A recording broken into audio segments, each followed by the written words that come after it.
on Friday, whilst widely trailed, is a devastating blow for Port Talbot and my wider region. My thoughts are with those steelworkers and subcontractors who face losing their job in the coming months. Whilst there has been much criticism of the deal struck with the UK government, let's be real, it is better than no deal. Without significant investment from the UK government, we could be debating the closure of the Port Talbot steelworkers.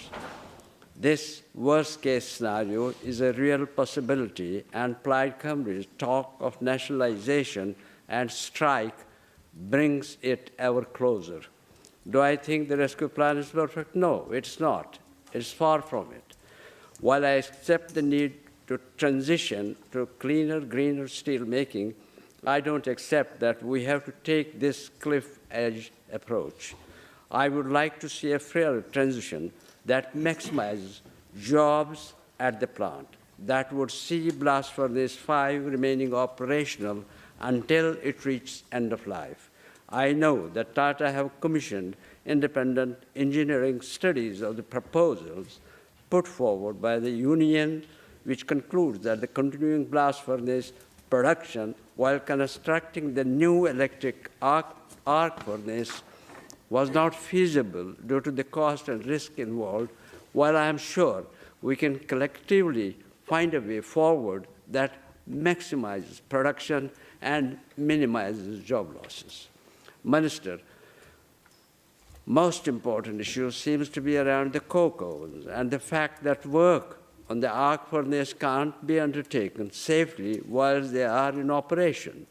This would mean the plant would have to rely upon imported coke to continue blast furnace operations. What can the Welsh government do? Yeah. Thank you for taking the intervention. And I'm listening to you very carefully. But I will say this, there is imported coke now. They actually are not using just the coke from the coke ovens. They are importing it now, so they can keep going as they are without those coke ovens for one blast furnace. And number 4 can keep going. It was built in 2014. It's still got a long life to go. What can the Welsh government do to ensure that Port Talbot can import coke as cheaply as it can be produced on site? We have to accept that keeping Blast Furnace 5 running is just a stopgap until the arc furnace is operational. BF5 is end of life and will have to shut down in a few short years. The unions would have us believe that we can carry on making virgin steel at Port Talbot and even double production by switching to hydrogen-powered direct reduction of iron. Whilst this technology is promising, we are still many years away from it becoming commercially viable. The closest to production ready are the Swedish hydrogen breakthrough iron-making technology, or HYBRIT, a collaboration between steel producers, SSAB, mining company LKAB, and Vattenfall. They envisage being commercially viable by the end of the decade. It is clear that Tata are not prepared to take the risk of investing in this unproven technology and are wedded to the proven steel recycling route. The UK is the biggest exporter of scrap steel.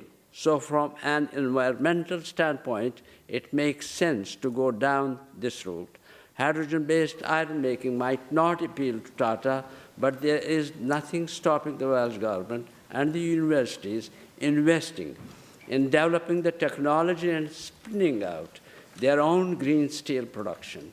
Whatever route we take, we need a credible plan, and that will require everyone working together to secure the future of Welsh steel, finding solutions rather than apportioning blames. Dark.